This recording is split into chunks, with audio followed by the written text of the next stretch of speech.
Hello student, मैं दीपक मिश्रा आप लोगों के साथ एक बार फिर कॉन्सेप्ट क्लासेस के साथ हाजिर हूँ। जैसे कि केमिस्ट्री की वीडियोस मिलती रहेगी आप लोगों को इन फ्यूचर, और आप हमसे ज़्यादा से ज़्यादा जुड़ते रहिए। हमारे चैनल को आप लाइक और सब्सक्राइब करते रहिए। साथ में आप हमारे टेलीग्राम ग्रुप से जुड़ सकते हैं और अपनी समस्याओं को रख सकते हैं। तो मैं इन फ्यूचर आप लोगों की सारी समस्याओं के निस्तारण हेतु एक नया वीडियो बनाता रहूँगा। Thank you. आज शुरू करते हैं हम लोग एम्ब्रियोजेनेसिस। तो आइए शुरू करते हैं।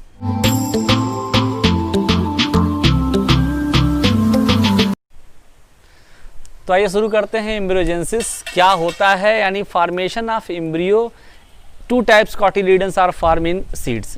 देखिए, दो तरीके के बीजों का निर्माण होता है। एक तरीके का बीज होता है मोनोकॉटिलीडन और दूसरे तरीके का जो बीज होता है उसको हम कहते हैं डाइकॉटिलीडन। मतलब ऐसे बीज जिसमें एक कॉटिलीडन होगा उसे हम मोनोकॉटिलीडन कहेंगे, और जिसमें दो बीज होगा उसमें उसे हम डाइकॉटिलीडन कहते हैं। तो यहाँ पर हम आपको इस चित्र के माध्यम से बताने की कोशिश करेंगे कि कैसे मोनोकॉटिलीडन और कैसे डाइकॉटिलीडन का फॉर्मेशन होता है।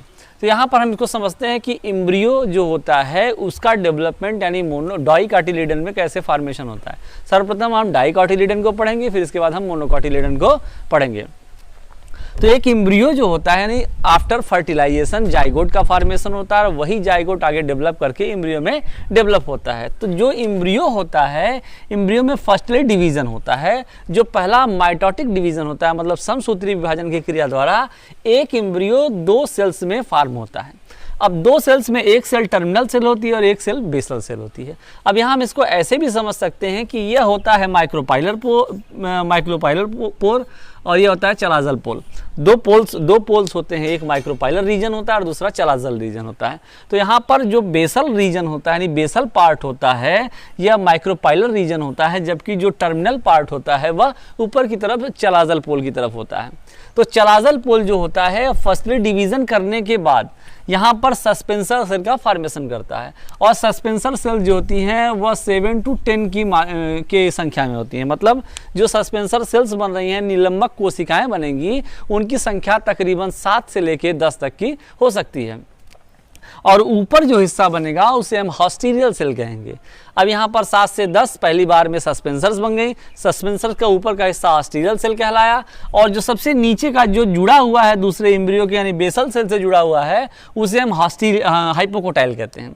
अब यहाँ पर पहली बार डिवीजन हुआ तो दूसरी बार यहाँ पर डिवीजन फिर से माइटोटिक डिवीजन होगा, या दो सेल 4 सेल में कन्वर्ट हो जाएगी। 4 सेल्स में कन्वर्जन के बाद अगला स्टेप जो आता है वह 2 टायर्स में फॉर्मेशन। यहाँ पर देख रहे हैं, एक टायर ये दिख रहा है, दूसरा टायर ये दिख रहा है। सस्पेंसर सेल्स ऊपर ही रहती हैं, कोई दिक्कत नहीं। यहाँ पर हाइपोकोटाइल है, ये हमारा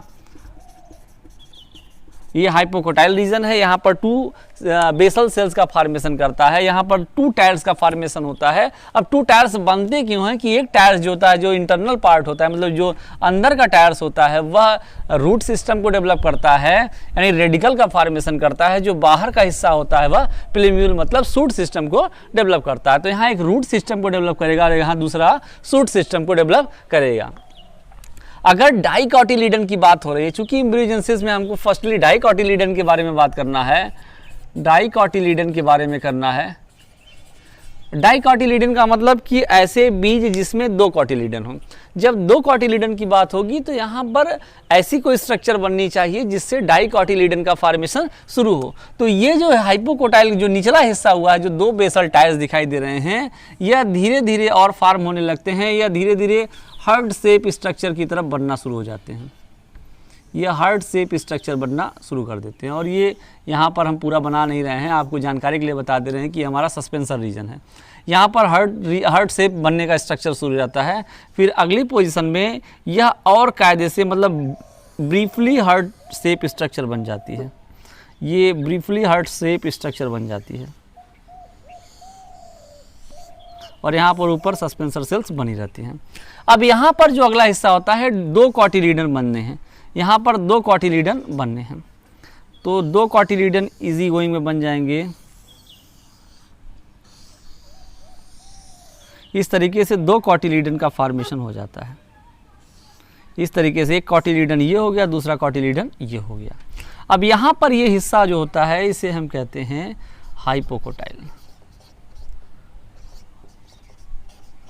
इस हिस्से को हम कहते हैं, यानी यहाँ जो हिस्सा होगा वह रेडिकल होगा।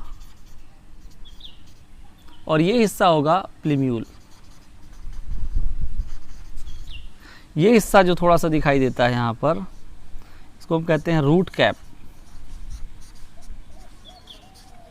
यहाँ पर फॉर्मेशन होने से पूर्व, यहाँ पर जब एक डेवलपमेंट और बचता है, यहाँ पर एक बार और सेल का फॉर्मेशन होता है। यहाँ पर 3 तरीके के सेल्स का फॉर्मेशन होता है। यहाँ पर ये बनता है, उसके बाद यहाँ से इसका फॉर्मेशन होगा। यहाँ पर सस्पेंसर सेल्स ऐसी बनी रहेंगी।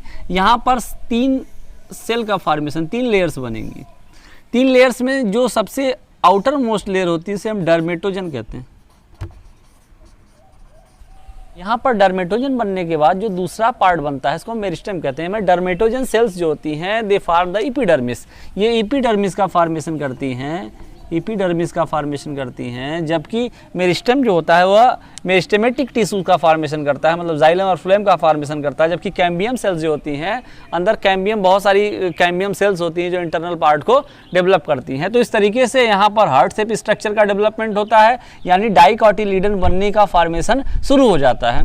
और यहाँ पर उसके बाद की स्थिति जब ये पूरी तरीके से क्लियरली दिखने लगता है तो फुल्ली हार्ट शेप स्ट्रक्चर जो आगे चलकर कॉटिलीजन्स में डेवलप हो जाती है और धीरे धीरे सस्पेंसर सेल जो होती हैं वह खत्म हो जाती है, धीरे धीरे समाप्त हो जाती हैं।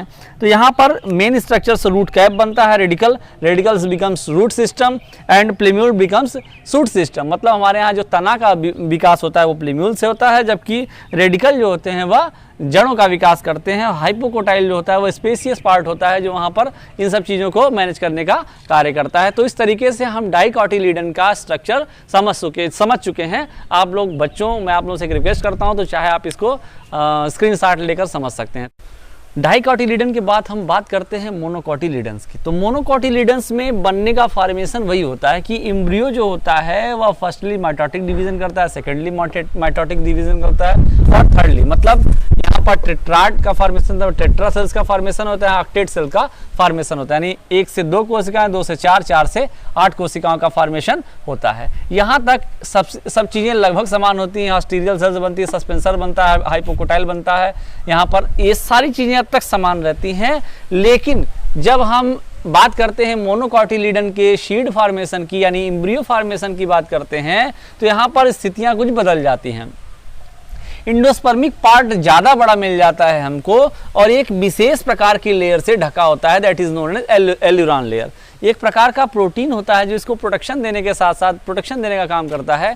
इसकी एक विशेष प्रकार की लेयरिंग होती है, that is known as aleurone layer. Aleurone layer की बात हम बात करते हैं, यहाँ आपका एक स्ट्रक्चर दिखाई देता है जो मोनोकोटिलीडन की एक विशेषता होती है, that is known as scutellum.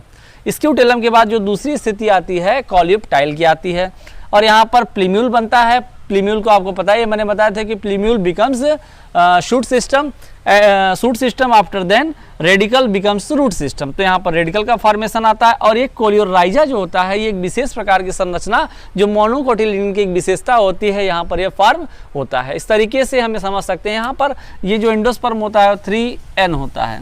ये आप लोगों को बताया गया होगा कि इंडोस्पर्मिक जो इंडोस्पर्म्स होते हैं वो 3N के फॉर्म में होते हैं। ये इस स्ट्रक्चर को हम मोनोकोटिलीडन के बारे में बात करते हैं।